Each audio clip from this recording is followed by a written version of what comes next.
Assalamualaikum, Shalom, Om Swastiastu, Namo Buddhaya, salam kebajikan bagi kita semua. Selamat pagi, siang, malam. Perkenalkan, kami dari kelompok 2 akan mempresentasikan terkait PSAK 110 mengenai laporan keuangan konsolidasian. Sebelum memulai, perkenalkan anggota kelompok kami.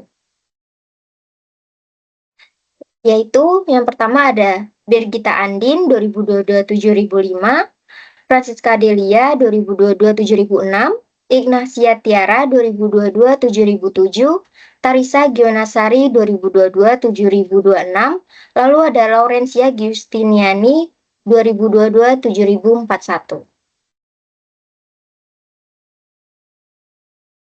Baik, yang pertama yaitu ada pendahuluan. Di sini ada tujuan, di mana pernyataan ini bertujuan untuk menetapkan prinsip penyusunan dan penyajian laporan keuangan konsolidasian ketika entitas mengendalikan satu atau lebih entitas lain. Pernyataan ini mewajibkan entitas induk untuk menyusun laporan keuangan konsolidasian dengan mendefinisikan prinsip pengendalian sebagai dasar konsolidasi, serta menetapkan cara menerapkan untuk menentukan apakah suatu entitas mengendalikan entitas lain.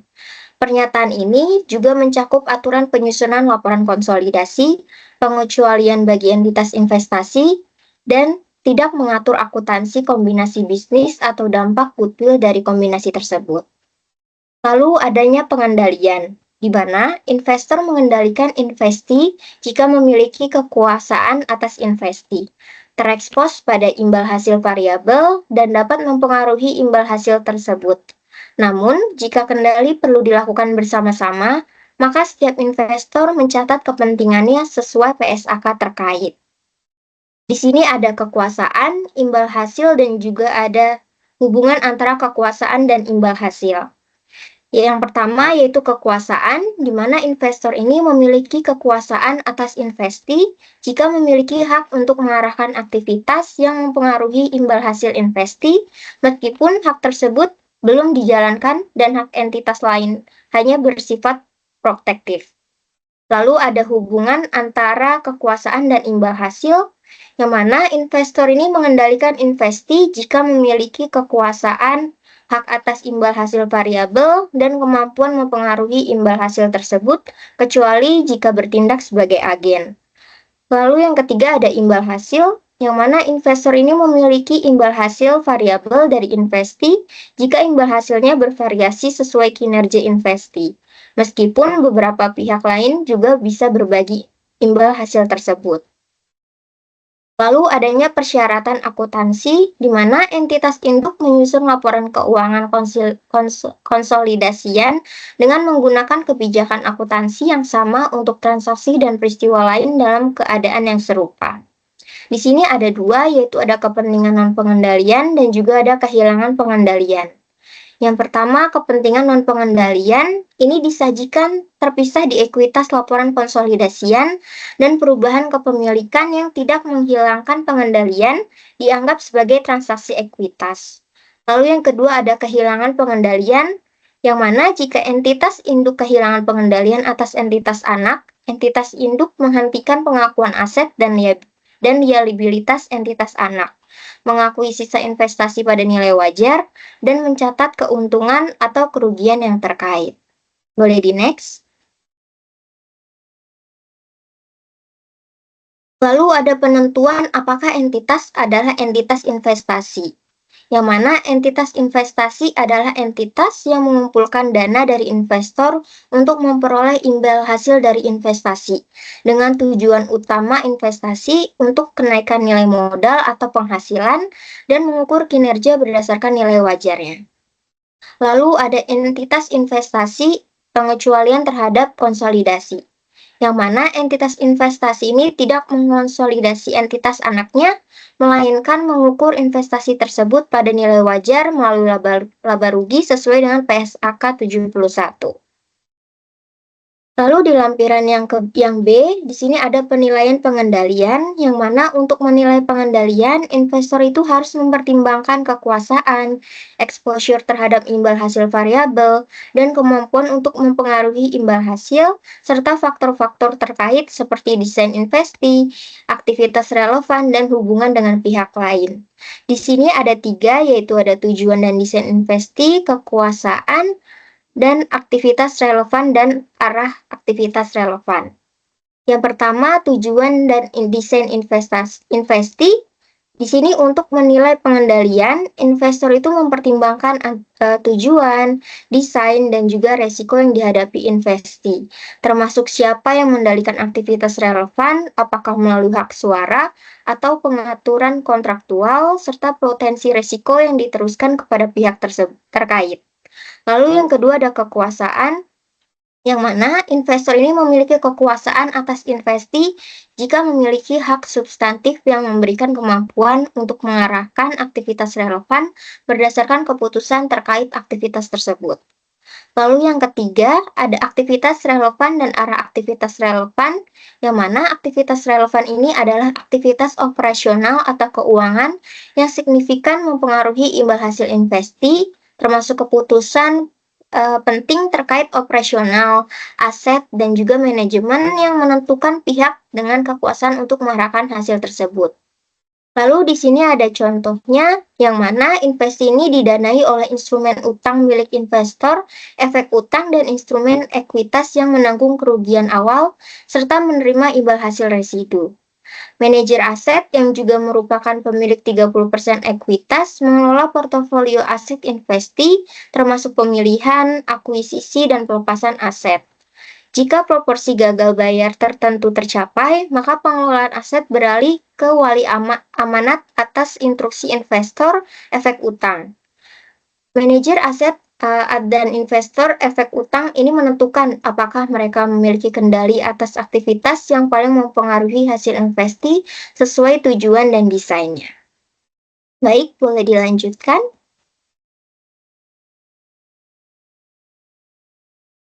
Oke, selanjutnya terkait dengan hak yang memberikan investor kekuasaan atas investasi. Jadi pada topik ini akan membahas tentang hak. Ada 3 hak, yang pertama hak substantif, hak protektif, dan hak suara.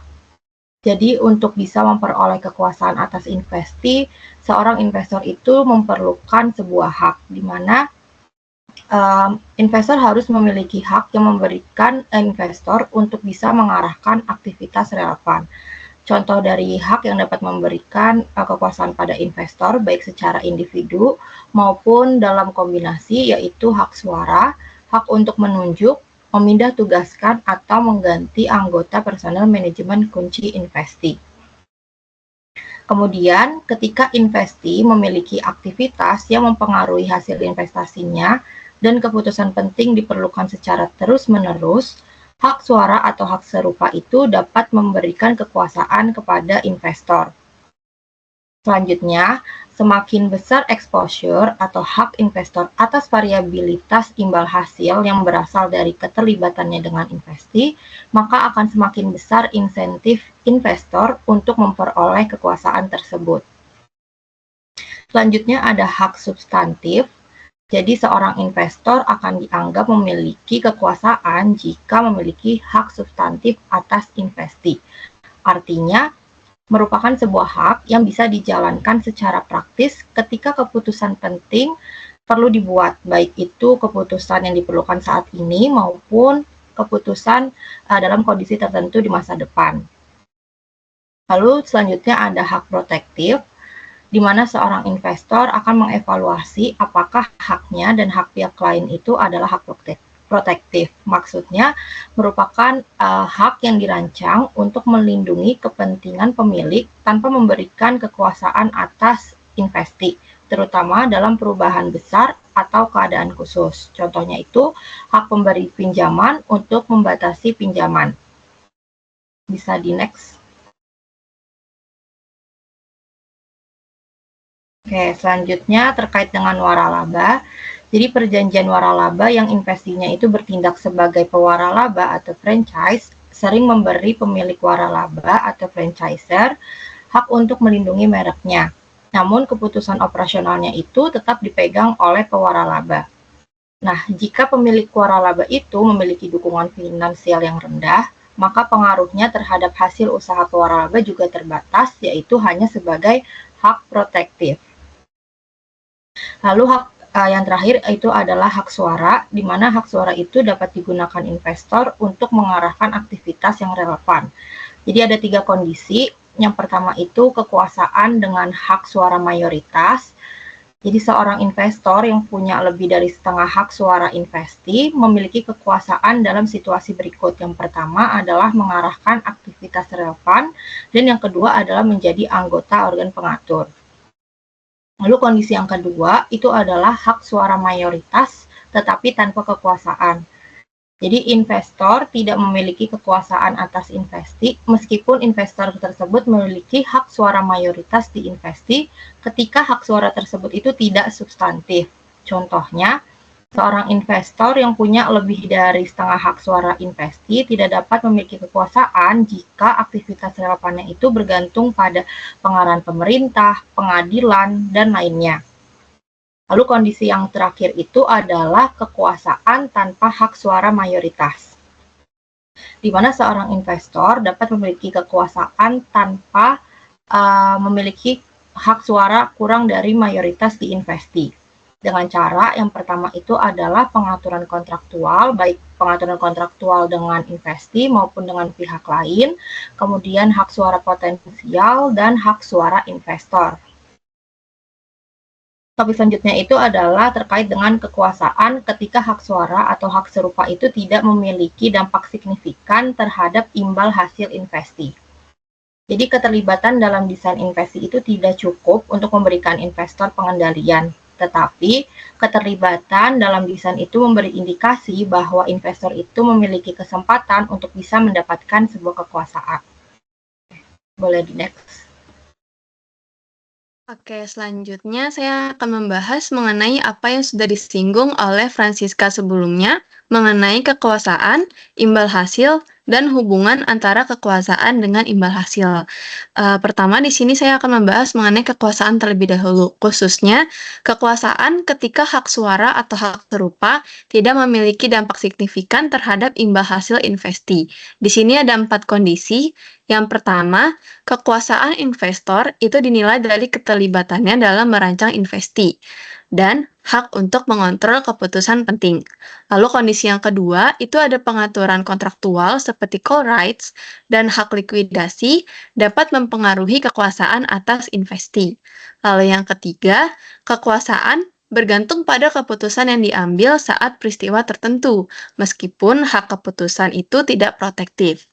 Lalu kondisi yang keempat, komitmen investor itu dapat digunakan untuk memastikan operasional investi apakah sudah sesuai dengan desain, karena hal ini dapat menunjukkan kekuasaan. Tetapi hal itu tidak otomatis dapat memberikan kekuasaan kepada investor. Lalu topik selanjutnya itu terkait dengan imbal hasil, khususnya exposure atau hak atas imbal hasil variabel investi. Di sini juga ada 3 poin utama. Yang pertama, untuk menilai pengendalian, investor menentukan apakah mereka terekspos atau memiliki hak atas imbal hasil variabel dari investi. Lalu yang kedua, imbal hasil variabel merupakan imbal hasil yang bervariasi berdasarkan kinerja investi sendiri dan bergantung pada resiko seperti gagal bayar atau kinerja investi. Lalu, poin yang terakhir itu ada imbal hasil variabel yang mencakup dividen, bunga, remunerasi, kerugian kredit, kepentingan residual, manfaat pajak, akses likuiditas, dan keuntungan eksklusif untuk investor seperti skala ekonomi atau penghematan biaya. Boleh di next. Oke, selanjutnya karena tadi udah ngebahas tentang kekuasaan dan imbal hasil, sekarang kita ingin tahu apa sih hubungan di antara kedua hal tersebut. Ini terkait dengan delegasi kekuasaan. Jadi yang pertama, investor itu menilai apakah mereka bertindak sebagai prinsipal atau agen. Karena jika mereka adalah agen, mereka tidak dapat mengendalikan investi, meskipun mereka memiliki hak pengambilan keputusan. Lalu yang kedua, investor dapat mendelegasikan wewenang keputusan kepada agen dan memperlakukan hak tersebut sama seperti kepemilikan langsung kepada investi, dan mereka pun dapat menilai pengendalian. Lalu yang ketiga, pengambilan keputusan menilai apakah mereka agen dengan mempertimbangkan 4 hal: ruang lingkup wewenang, hak pihak lain, remunerasi, dan exposure terhadap variabilitas imbal hasil. Nah, ini akan dibahas di akhir slide ini. Yang terakhir itu ada penentuan agen memerlukan evaluasi faktor. Faktor ini maksudnya keempat faktor yang ada di paragraf 60. Penentuan ini dikecualikan jika satu pihak dapat membebas tugaskan pengambilan keputusan tanpa alasan. Nah, oke, sekarang kita akan membahas mengenai faktor yang udah dibahas sebelumnya, itu terkait dengan ruang lingkup wewenang, hak pihak lain, remunerasi, dan exposure imbal hasil. Yang pertama, ruang lingkup wewenang. Wewenang pengambilan keputusan itu dinilai berdasarkan aktivitas yang diizinkan, diskresi, dan keterlibatan dalam desain investi. Untuk hak pihak lain, itu merupakan hak substantif pihak lain seperti hak pencabutan atau persetujuan yang dapat menentukan apakah mereka dapat mengambil keputusan dan bertindak sebagai agen. Lalu yang ketiga itu ada remunerasi. Di sini terkait dengan prinsipal dan agens, di mana prinsipal itu sendiri merupakan variabilitas remunerasi yang jika semakin besar mereka akan meningkatkan kemungkinan pengambilan keputusan. Sedangkan agen merupakan remunerasi yang nilainya itu sepadan atau wajar. Lalu yang terakhir ada exposure imbal hasil. Pengambilan keputusan dengan kepentingan lain di investi itu dapat menilai variabilitas imbal hasil untuk menentukan apakah mereka agen atau prinsipal. Boleh di next?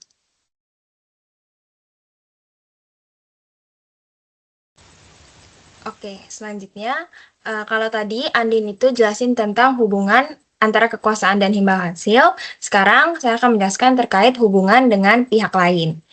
Jadi, investor itu punya kontrol atas suatu entitas dengan mempertimbangkan apakah pihak lain itu bertindak sebagai agen de facto yang bertindak atas nama investor, meskipun itu terjadinya tanpa adanya perjanjian formal. Nah, contoh pihak lain yang bertindak sebagai agen de facto itu kayak pihak yang berelasi dengan investor sama pihak yang menerima kepentingan dalam investi sebagai kontribusi atau pinjaman dari investor. Selanjutnya, terkait pengendalian aset tertentu, jadi investor itu bisa memperlakukan sebagian dari investi sebagai entitas yang terpisah atau biasa disebut sebagai silo jika aset tertentu dari investi hanya digunakan untuk membayar liabilitas tertentu, jadi tanpa adanya hak atau kewajiban dari pihak lain atas asetnya tersebut. Nah, selanjutnya terkait penilaian yang berkelanjutan. Jadi di sini ada 2 poin. Yang pertama itu, investor itu harus menilai apakah mereka itu punya kendali atas investi jika ada perubahan dalam kondisi yang mempengaruhi kekuasaan mereka atas investi. Jadi perubahannya itu contohnya kayak perubahan dalam hak pengambilan keputusan atau perjanjian yang mengubah siapa sih yang dapat mengarahkan aktivitas relevan. Poin yang kedua, investor itu harus mempertimbangkan apakah mereka ini masih punya hak atas imbal hasil atau kewajiban yang terkait dengan investi. Karena kehilangan hak-hak itu bisa mengurangi pengendaliannya. Nah, selanjutnya itu masuk ke poin terkait penentuan apakah entitas itu adalah entitas investasi. Jadi pertama itu kita bisa lihat dari tujuan bisnis. Jadi berdasarkan definisinya entitas investasi sendiri, itu menunjukkan kalau tujuan entitas itu adalah semata-mata berinvestasi untuk kenaikan nilai modal, penghasilan, investasi, atau keduanya. Jadi penghasilan investasi ini contohnya kayak dividen, bunga, ataupun pendapatan sewa. Nah, di dalam tujuan bisnis ini itu terbagi antara strategi pengakhiran sama pendapatan dari investasi. Nah, berdasarkan strategi pengakhiran, itu bisa bervariasi tergantung jenis investasinya, seperti penawaran umum perdana, penjualan bisnis, atau adanya penjualan aset. Jadi, meskipun entitas investasi itu tidak perlu menyusun strategi pengakhiran untuk setiap investasinya secara individual, tapi mereka itu harus mengidentifikasi potensi strategi untuk jenis atau portofolio investasi yang berbeda. Nah, untuk yang kedua itu terkait pendapatan dari investasi. Jadi, entitas itu tidak dapat dianggap sebagai entitas investasi jika tujuannya itu bukan hanya untuk mendapatkan kenaikan nilai modal atau penghasilan investasi, tapi juga untuk mendapatkan manfaat lain yang tidak tersedia bagi pihak lain yang tidak terkait dengan investi.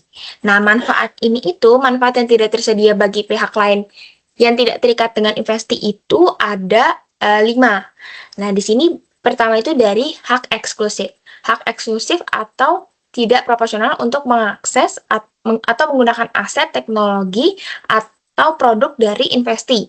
Terus yang kedua itu adanya perjanjian bersama untuk mengembangkan, memproduksi, atau memasarkan produk atau jasa dengan investi. Terus yang ketiga, adanya jaminan keuangan atau aset dari investi untuk meminjamkan uang kepada entitas.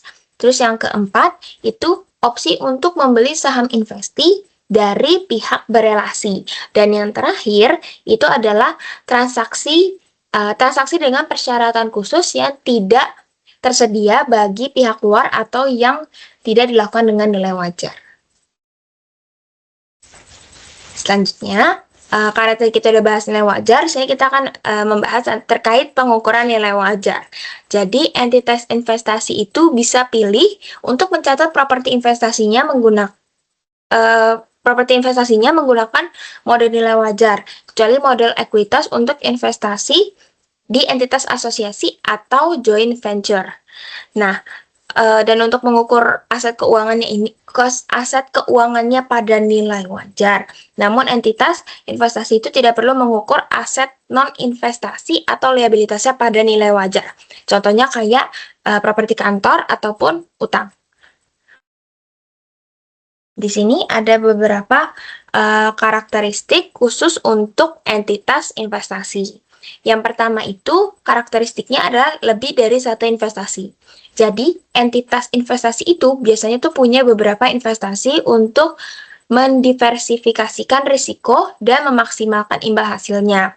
Tapi tetap ada kemungkinan investasinya itu dilakukan secara tunggal dengan beberapa syarat. Contohnya kayak dalam periode awal ataupun belum membuat investasi lain yang menggantikan investasi yang sudah lepas. Terus poin yang kedua, itu karakteristiknya adalah lebih dari satu investor. Jadi, punya beberapa investor itu akan mengakibatkan kecil kemungkinan bahwa entitas atau anggota lain dari kelompok usaha dalam entitas memperoleh manfaat selain kenaikan nilai modal atau penghasilan investasi. Nah, yang ketiga, itu adalah investor tidak berelasi. Jadi, punya investor yang tidak berelasi itu akan membuat investor itu punya sedikit kemungkinan bahwa entitas atau anggota lain dari kelompok usaha yang salah satu anggotanya adalah entitas tersebut itu memperoleh manfaat selain kenaikan nilai modal ataupun penghasilan investasi. Terus yang terakhir, itu adalah bagian kepemilikan. Jadi, bagian kepemilikan dalam entitas investasi itu biasanya berbentuk ekuitas ataupun kepentingan serupa. Kepentingan serupa itu contohnya kayak kepentingan persekutuan yang mengatribusikan aset neto entitas investasi secara proporsional. Nah, selanjutnya di sini tuh ada persyaratan akuntansi. Nah, kita mulai dari prosedur konsolidasi. Jadi, di sini ada 3 prosedur saat melakukan konsolidasi. Dimulai dari yang pertama, yaitu menggabungkan aset, liabilitas, ekuitas, penghasilan, beban, dan arus kas sejenis dari entitas induk dengan entitas anak, parent ke subsidiary. Terus yang kedua, itu menghapus atau mengeliminasi investasi induk di entitas anak. Jadi jumlah yang tercatat dari investasi entitas induk atau parent di setiap entitas anaknya itu harus dieliminasi. Terus yang ketiga itu mengeliminasi secara penuh aset dan liabilitas, ekuitas, penghasilan, beban, dan arus kas dalam intra kelompok usaha terkait dengan transaksi antar entitas dalam kelompok usaha. Jadi kalau ada transaksi di intra perusahaannya antara parent dan subsidiary itu harus dieliminasi. Nah, di sini juga ada persyaratan akuntansinya di bagian bawah kotak warna hijau itu ada 5 persyaratan akuntansi. Jadi yang pertama itu adalah kebijakan akuntansi yang sama. Jadi kalau misalnya kelompok usahanya itu punya kebijakan akuntansi yang berbeda, maka dalam laporan keuangan konsolidasiannya itu untuk transaksi dan peristiwa dalam keadaan serupa, maka penyesuaian dilakukan untuk laporan keuangan kelompok usaha tersebut. Jadi harus disamakan dan memastikan keseragaman dengan kebijakan akuntansi kelompok usaha tersebut. Terus yang berikutnya itu terkait pengukuran penghasilan dan beban. Jadi entitas itu memasukkan penghasilan dan beban anak perusahaan atau subsidiary ke dalam laporan keuangan konsolidasi dimulai dari tanggal pengendalian diperoleh hingga tanggal kehilangan pengendalian. Terus yang terakhir, yang ketiga itu terkait hak suara potensial. Jadi dalam laporan keuangan konsolidasian ada alokasi laba atau rugi dalam perubahan ekuitas didasarkan pada kepemilikan yang ada saat ini. Jadi di situ tanpa memperhitungkan pelaksanaan hak suara potensial atau derivatif lainnya, kecuali kalau misalnya ada ketentuan tertentu atau ketentuan khusus. Kemudian selanjutnya itu ada tanggal pelaporan. Jadi laporan keuangan konsolidasian ini harus punya tanggal pelaporan yang sama. Jadi kalau misalnya tanggalnya itu berbeda, entitas anak atau subsidiary harus menyusun laporan keuangan tambahan untuk disesuaikan dengan laporan induknya atau parentnya. Nah, yang terakhir itu ketika adanya kehilangan pengendalian. Jadi, kalau misalnya entitas induk atau parent itu punya kehilangan pengendalian atau subsidiary, maka entitas induk itu harus menghentikan yang pertama, menghentikan aset dan liabilitas entitas pada jumlah yang tercatat sama dan menghentikan jumlah tercatat setiap kepentingan non-pengendali pada entitas anak. Terus yang kedua itu harus mengakui nilai wajar pembayaran yang diterima dari transaksi, mengakui distribusi saham entitas anak kepada pemilik dalam kapasitasnya sebagai pemilik, dan yang terakhir itu adalah mengakui setiap sisa investasi pada entitas anak atau subsidiary terdahulu. Nah, selanjutnya itu kalau misalnya adanya kehilangan pengendalian, perlu adanya reklasifikasi ke laba rugi atau mengalihkan secara langsung ke saldo laba jika disyaratkan oleh SAK lainnya. Dan yang terakhir, kalau misalnya kehilangan pengendalian, itu mengakui perbedaan apapun yang dihasilkan sebagai keuntungan atau kerugian dalam laba rugi yang diatribusikan kepada entitas induk atau parent. Nah, yang terakhir dari bagian saya itu terkait akuntansi untuk perubahan status entitas investasi. Jadi tanggal perubahan status itu dianggap sebagai tanggal akuisisi, dan nilai wajar entitas anak pada tanggal tersebut itu digunakan untuk mengukur goodwill atau keuntungan dari pembelian. Nah, semua entitas anak akan dikonsolidasi sejak tanggal perubahan status.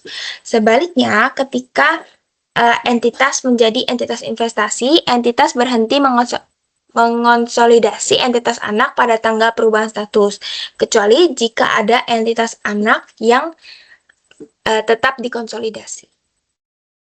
Selanjutnya akan dilanjutkan oleh Taris.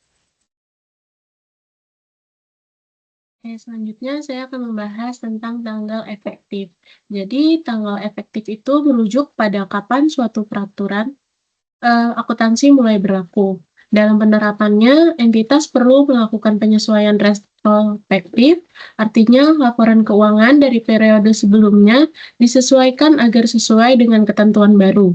Namun, ada beberapa pengecualian khusus di mana entitas tidak perlu membuat penyesuaian ini, misalnya pada investasi yang tidak praktis untuk diukur pada nilai wajar. Jadi, tanggal efektif itu waktu mulai pakai aturan baru. Kalau misalnya aturan baru perusahaan harus diubah, catatan lama biar cocok sama aturan baru. Tapi kalau susah, nggak bisa diubah, misalnya karena barang atau nilai yang susah dihitung, perusahaan boleh nggak usah ubah. Jadi aturan baru dipakai dari sekarang aja, tanpa harus ubah-ubah catatan lama yang sudah dihitung. Selanjutnya, ketentuan transisi. Ketentuan transisi mengatur bagaimana entitas harus menerapkan perubahan aturan secara retrospektif atau mundur. Artinya, entitas perlu menyesuaikan laporan keuangan sebelum sesuai dengan PSAK, tetapi mereka harus wajib menyajikan data kuantitatif untuk periode terdekat sebelum penerapan standar ini. Bukan untuk seluruh periode yang ada, dalam situasi tertentu, entitas mungkin perlu menilai kembali investasinya berdasarkan standar baru ini, tergantung pada apakah entitas tersebut memenuhi kriteria sebagai entitas investasi pada saat penerapan pertama kali.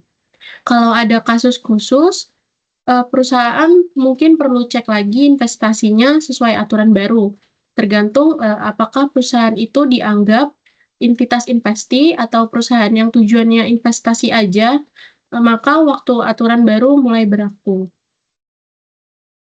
Next. Selanjutnya, referensi untuk periode terdekat sebelumnya. Jika suatu perusahaan menerapkan standar baru, mereka diharuskan untuk menyajikan laporan keuangan periode yang paling dekat sebelum standar ini berlaku. Namun, perusahaan juga boleh menyajikan data yang sesuai untuk periode yang lebih awal dari periode tersebut, jika mereka ingin, tetapi ini nggak wajib. Jika perusahaan memilih untuk tidak menyesuaikan data untuk periode yang lebih awal, maka perusahaan hanya perlu menyajikan perbandingan data yang sudah disesuaikan untuk satu periode sebelum standar berlaku, bahkan bisa lebih jauh ke belakang.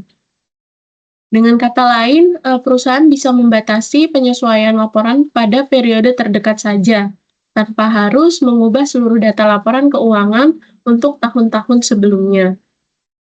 Lalu, jika perusahaan menyajikan data perbandingan dari periode yang lebih lama tanpa menyesuaikan data tersebut dengan standar baru, maka perusahaan harus melakukan 3 hal.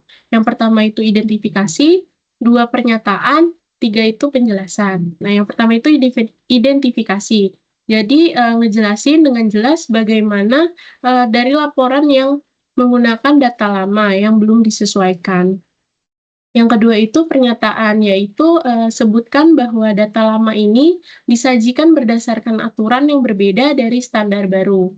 Yang ketiga itu penjelasan, yaitu kita jelasin secara singkat apa perbedaan dasar atau aturan yang digunakan untuk data lama dibandingkan dengan data yang sudah disesuaikan dengan standar baru.